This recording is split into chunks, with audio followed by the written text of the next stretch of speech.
Maria Sima rivela: gli angeli custodi esistono e ci proteggono. Salve a tutti carissimi, oggi voglio tornare a parlarvi di Maria Sima, una mistica austriaca, la quale per tutta la vita ha avuto la visione delle anime del purgatorio che le hanno fatto delle rivelazioni molto importanti. Maria Sima è stata intervistata molte volte circa queste sue visioni delle anime del purgatorio. In particolare le è stato chiesto: molti affermano che tutti noi abbiamo un angelo, è vero? Sì, abbiamo tutti un angelo custode e quando moriamo l'angelo avrà un altro incarico qui sulla terra? No, no, egli viene con noi in purgatorio, però alle anime non è concesso vedere sempre il loro angelo custode.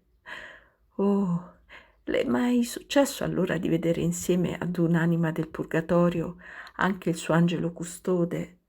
No, non mi è successo, ma sono sempre presenti. E quando un'anima giunge in paradiso, cosa farà il suo angelo custode? Oh, torna in paradiso con quell'anima. Gli angeli custodi ricevono da Dio un unico compito: di accompagnare uno di noi sulla terra. Gli angeli custodi si assomigliano tutti? No.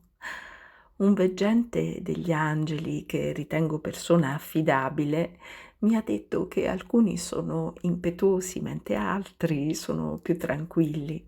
Questi ultimi accompagnano le anime che soffrono, sono vestiti in toni di rosso e portano una banda sulla fronte come fosse un diadema. Altri sono vestiti di bianco, sono più allegri ed hanno una corona. Servono di più degli altri angeli coloro che proteggono. Gli angeli dei poveri peccatori sono vestiti di rosso scuro. Il loro capo è incoronato e tengono le braccia incrociate sul petto, con lo sguardo rivolto verso il paradiso, in atteggiamento supplichevole. Qual è il rapporto che intercorre tra un'anima del purgatorio e il suo angelo custode? Qualche volta sono molto vicini, l'anima vede il suo angelo custode e l'angelo custode la consola e la protegge dagli attacchi, oltre a guidarla e ammaestrarla. È possibile che anche sulla terra le persone vedano e comunichino qualche volta con i propri angeli custodi? Sì, succede molto più spesso di quanto pensiamo e deve essere accolto e coltivato come una grazia enorme. Noi tutti, quando preghiamo molto, possiamo arrivare a conoscere il nostro angelo custode. Facciamo l'esempio di chi ha un incidente con la macchina, dove ha avuto la certezza che sia successo qualcosa di straordinario, a proprio vantaggio. Quasi sempre dice che è stato il suo angelo custode. Io ora le domando: potrebbe invece essere stata un'anima del purgatorio? Come si può sapere? Oh sì, potrebbe essere stata un'anima del purgatorio, ma c'è un modo facile per sapere chi era. Se fosse stata un'anima, nel momento cruciale avrebbe in qualche modo chiesto all'individuo di pregare o di fare qualcosa per lei. Vede, con le anime si tratta sempre di comunicare in due sensi, non così con un angelo. L'angelo non ha bisogno del nostro aiuto, mentre Dio permette che le anime purganti si mostrino solo quando devono chiedere aiuto nel loro peregrinare verso la luce. Senza questo elemento, dunque, ci sono forti probabilità che sia un angelo. Ciò significa allora che se si tratta di qualcuno che non prega per le anime del purgatorio, ci sono forti probabilità che sia un angelo. Se tuttavia si vuole essere ancora più protetti, non si dovrebbe pregare per i propri defunti? Sì, sì, se lo si fa, si può essere certi della loro risposta, perché anelano fortemente ad arrivare da Gesù in paradiso. Un'anima del purgatorio mi ha detto che se tutti invocassero la protezione delle anime dell'angelo custode e usassero regolarmente l'acqua benedetta prima di mettersi al volante, l'80% degli incidenti stradali non succederebbe. L'80%. Questo farebbe fallire molte persone, sicuramente, e diminuirebbero ovunque, sicuramente le spese mediche. Un'uguale percentuale di incidenti è anche causata dal demonio, non dobbiamo dimenticarlo. Se rivolgiamo un'esplicita richiesta di protezione ad un angelo, questa è più efficace di quella che ci perverrebbe comunque senza essere stata da noi invocata. La protezione è certamente più efficace se richiesta esplicitamente. Da soli, senza invocare il loro aiuto, non possiamo far fronte agli assalti invisibili. Dobbiamo chiedere il loro aiuto ed ignorare con fermezza gli insegnamenti che dicono velatamente o chiaramente che gli angeli non esistono. È stato detto anche questo della Chiesa moderna. Oggi inoltre circolano pericolose assurdità sugli angeli, molte delle quali provengono dal mondo dell'occulto. Esistono gli angeli neri? E se sì, chi sono? Sì, che esistono. Sono quegli angeli che caddero insieme a Lucifero. Si parla molto degli UFO e dei mezzi di comunicazione di massa danno molto spazio a questo argomento. Si possono confondere gli angeli con gli UFO e viceversa? No, non penso. Lasci che glielo spieghi così. Un amico mi chiese recentemente di domandare alle anime del purgatorio se esiste una vita intelligente su altri pianeti. L'anima rispose no.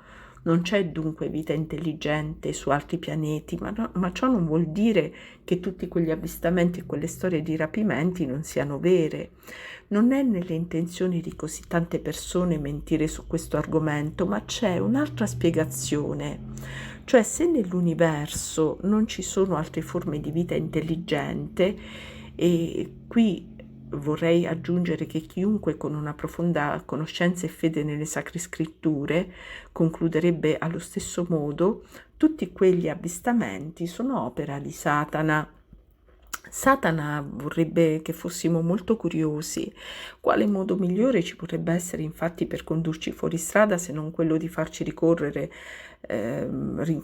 delle piccole creature verdi nel vuoto dello spazio? La curiosità ha ucciso più di un semplice gatto e tutti quei film, quegli spettacoli televisivi sulle civiltà extraterrestri possono facilmente far deviare i ragazzi.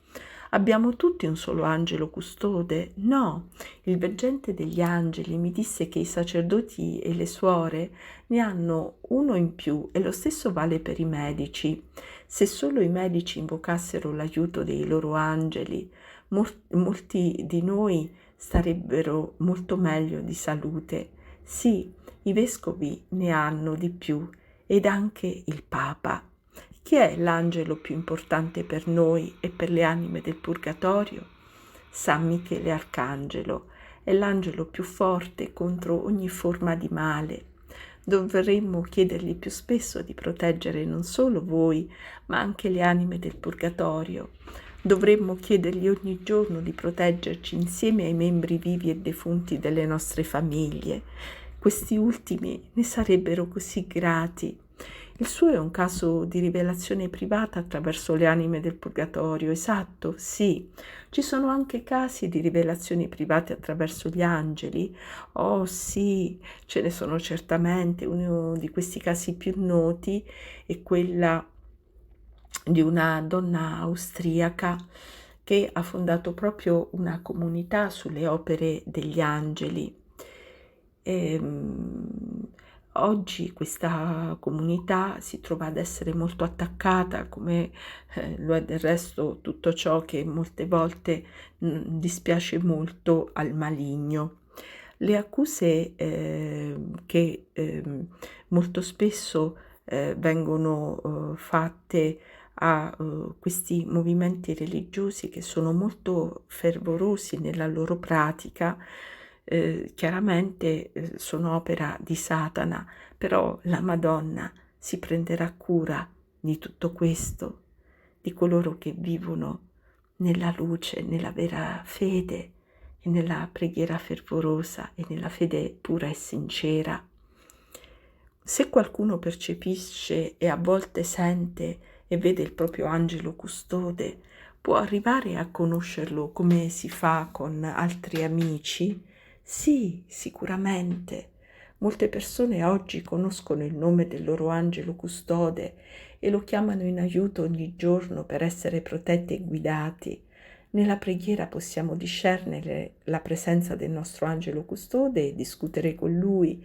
Lui è entusiasta di aiutarci, non si dimentica mai di noi e ci può guidare in situazioni molto difficili e pericolose. Oltre a San Michele, quali sono gli altri angeli importanti? Nelle Sacre Scritture si dice che vi sono 7 arcangeli, dei quali più conosciuti sono San Gabriele, San Raffaele.